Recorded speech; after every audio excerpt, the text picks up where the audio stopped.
It's a big world, big city, but small village at the end. And I think food is the best weapons on earth to make peace. It's the food, it's the drink. We have better peace on earth. If you live in Manhattan like I do and you think you live in the center of the world, this place, Shanghai, will confront you with a very different reality. Turn down a side street, it's an ancient culture. A centuries-old mix of culinary traditions, smells, flavors. A block away, this. An ultra-modern, ever-clanging cash register, levels of wealth, of luxury, a sheer volume of things and services unimagined by the greediest, most bourgeois of capitalist imperialists. The city is split by the Huangpu River, a tributary of the Yangtze, into the older section which features the Bund and the newer built-up section of Pudong. The one thing I know for sure about China is I will never know China. It's too big, too old, too diverse, too deep. There's simply not enough time. That's for me the joy of China. Facing a learning curve that impossibly steep. The certain knowledge that even if I dedicated my life to learning about China, I'd die mostly ignorant. That's exciting. It's too much, and it's changing so fast. China has a population of around 1.3 billion people, and the number of them who are joining an explosive middle class demanding their share of all that good stuff, infrastructure, the clothes, the cars, the gas to fuel them, is, well, it's the engine that might well drive the whole world.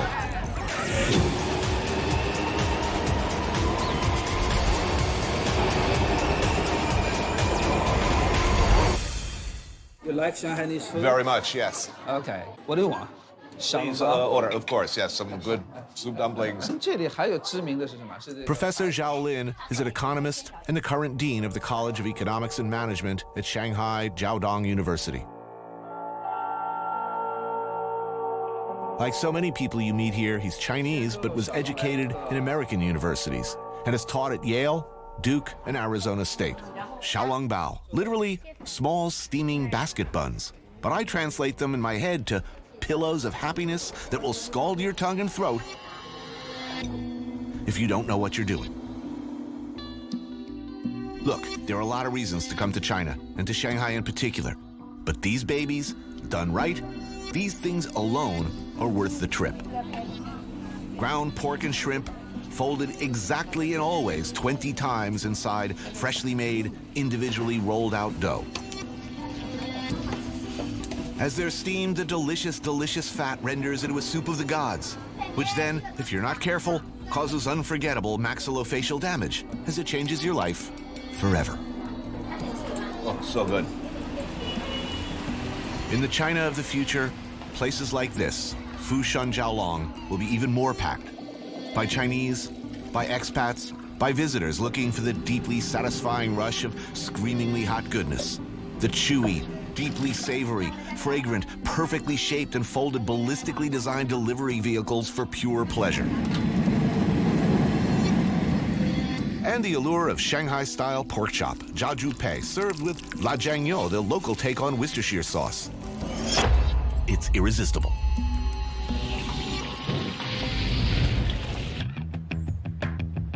What is the future? I don't know. But to a very great extent, it is surely being determined here. Is there a plan? Probably not. Only appetites. And increasingly, the means to fulfill those appetites, those dreams and aspirations. Who will drive the car that takes us to wherever we are going? They will be young, whoever they are, and not unlike Yao Minji, a 30-year-old Shanghai native educated in the USA at Wellesley, currently a features reporter for the Shanghai Daily. She may be the picture of modern China, but this is Minji's favorite restaurant, Chun. China, and Shanghai in particular, might be transforming fast, but this place stays resolutely the same. Mrs. Xu runs the place, serving classic, home-style Shanghainese. There's no menu, no waiting list.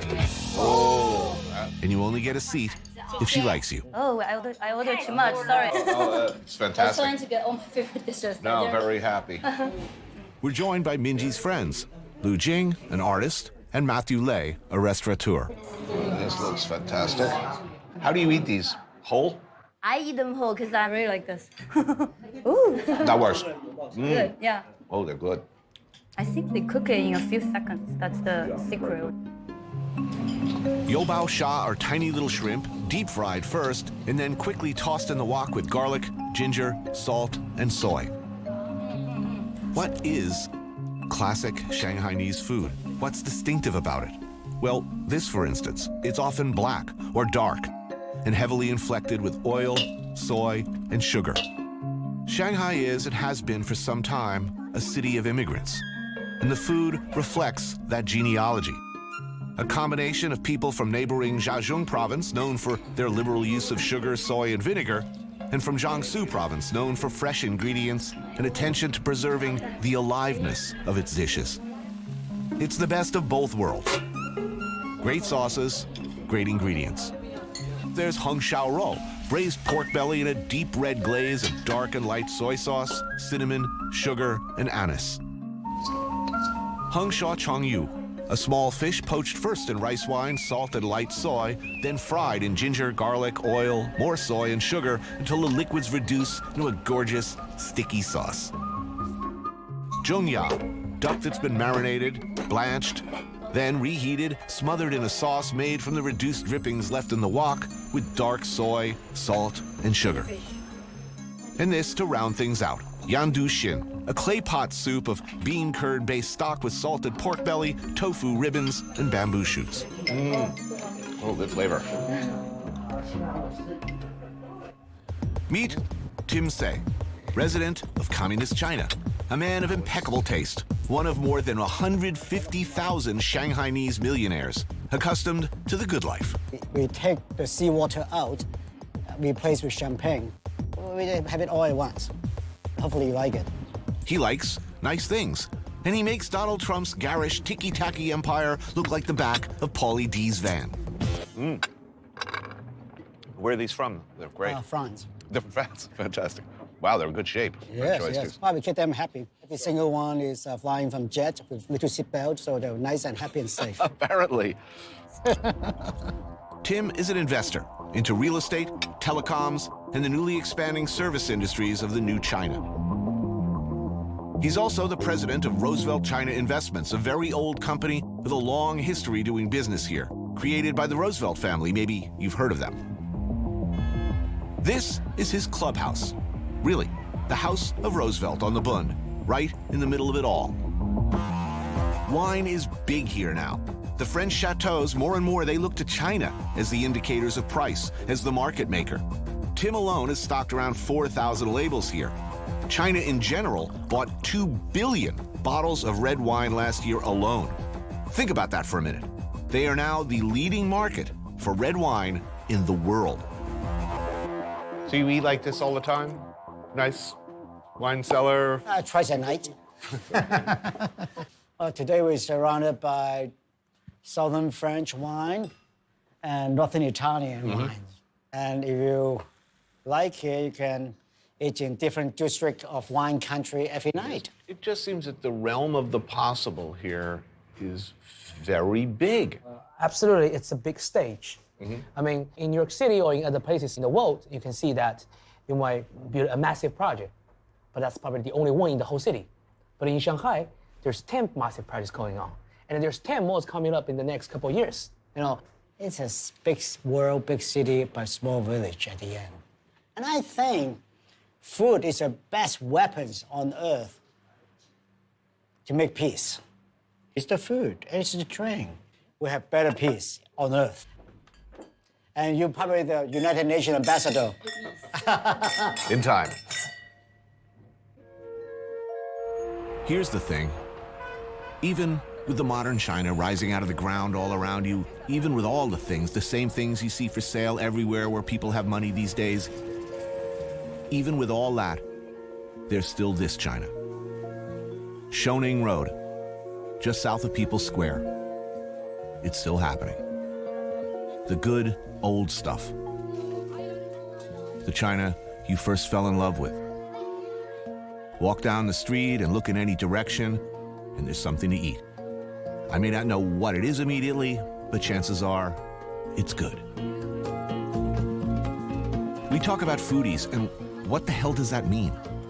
By current definition, best I can understand it, that makes just about every Chinese person I ever laid eyes on a foodie. Which is to say, a perfectly reasonable person who enjoys and pays attention to where the good stuff is. Look at this. One street, and look, stuffed oysters grilled over charcoal. Snake treats? Well, yes. And yes, it does taste kind of like chicken.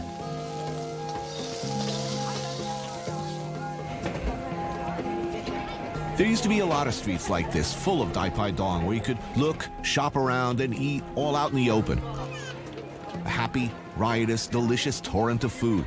But the government, as governments do, are tightening the screws. Old is bad, new is good. So you're an English teacher. Yes, yes. Most of the people I meet of Chinese background who speak English have their teachers were British, sometimes Australian or New Zealand, and they have those expressions and that accent. Maybe more and more these days, I guess, younger generation, there's more and more of that sort of TV accent. Is that good or bad? I think it's good. You know, TV series, especially American TV series, are so popular in China. What are the most popular American shows in China? Right now, House of Cards. House of Cards. Yeah, so popular. House of Cards. Yes. Oh, well, that's really interesting. What do you think the appeal is here? You know, in the show, you know, American, they can talk about president. Right. In China, there's no way you can talk about those sensitive topics. So many people love that show. It's really, really good. Wow, that's really Oh, 谢谢. a surprise to me. Wow, these are huge. Yes, wonton. Because it's okay, just put it. There you go. Good. Is it good?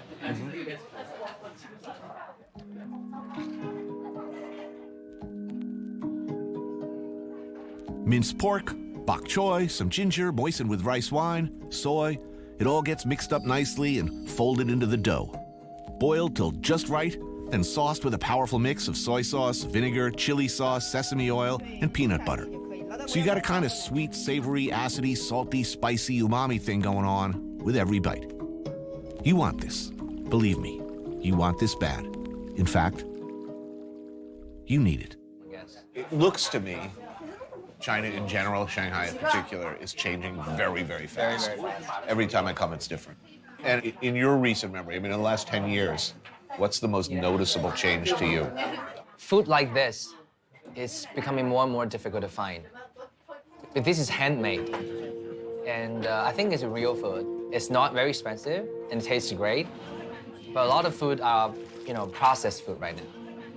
And also, of course, it's internet. It has pros and cons, of course. The good part is that you can get information easily. Right. The bad part is that people don't talk to each other. Even like two people go to a restaurant, you know, like a couple, they took Right. pictures and Right. use their cell phone, they don't talk to each other. They're communicating with everybody else in the world, but who's at the table. Maybe they don't enjoy their life, or what's the point, right? So I It think didn't that's- happen until you tweeted, as we say. Oh my God.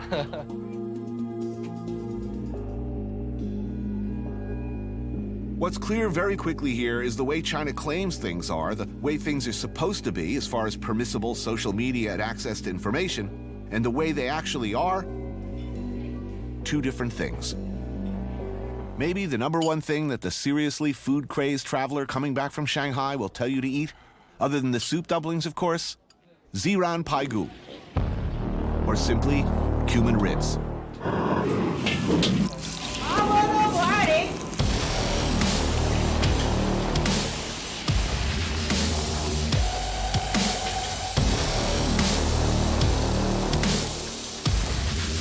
It takes two cooks working at once to make this dish.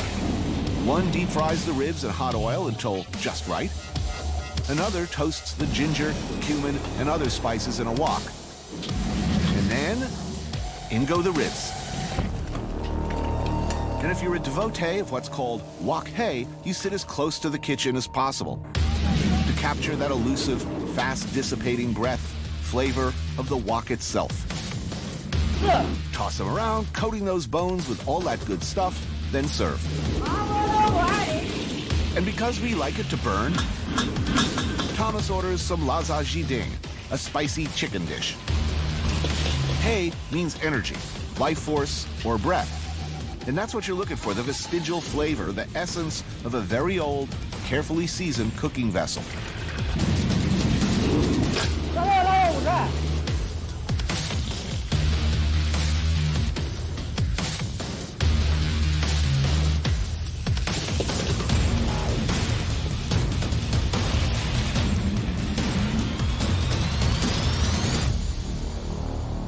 Oddly enough, Thomas tells me there's no Mandarin, or at least Shanghainese word for wok. It's simply called a cooking pot. To which I say, I really do know nothing about this country. Oh, fantastic. Wow. It's actually so-so. Yeah? It's actually so-so. No, you're not loving that? Not too good, but it's not bad.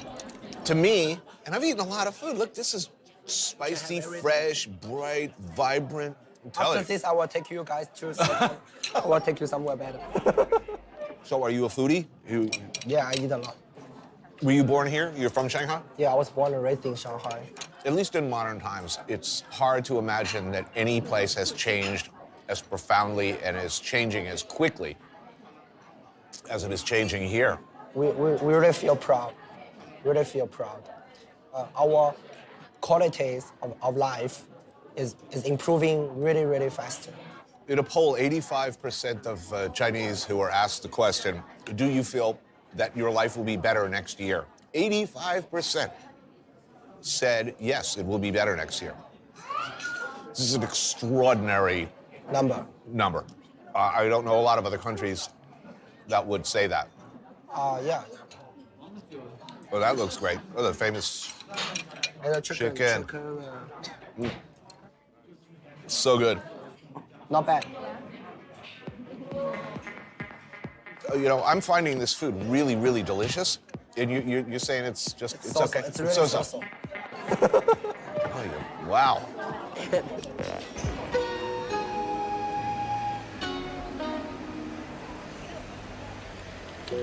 There is a place, there is always a place, where something delicious in a bowl is waiting just for you. Down a street, down an alley, there's a place like this one, where locals will tell you the good stuff lives.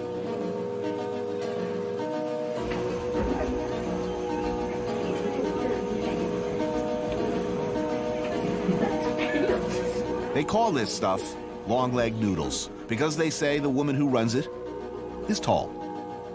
Noodles for me are a solitary pleasure between me and my bowl. Fen Li and husband Ji Fun Wang understand this, I think. Now, this is a deceptively good business. What used to be a typical, low-cost, working-class stall of the Dai Dong street variety has in fact blown up, along with the rest of the economy. Rich kids and TV guys like me want to eat here, and they do. How do you make a bowl of perfect happiness? Cook noodles in boiling water, liberally flavored with chilies and lard. Immerse your cooked noodles in a soy-inflected bath of deeply sinister, deeply pleasurable pork stock. Little bit of baby bok choy, heat for a few seconds, simmering, then garnish with a bit of slowly cooked, heavily reduced, almost candied pork. Then suck those noodles loudly and enjoy.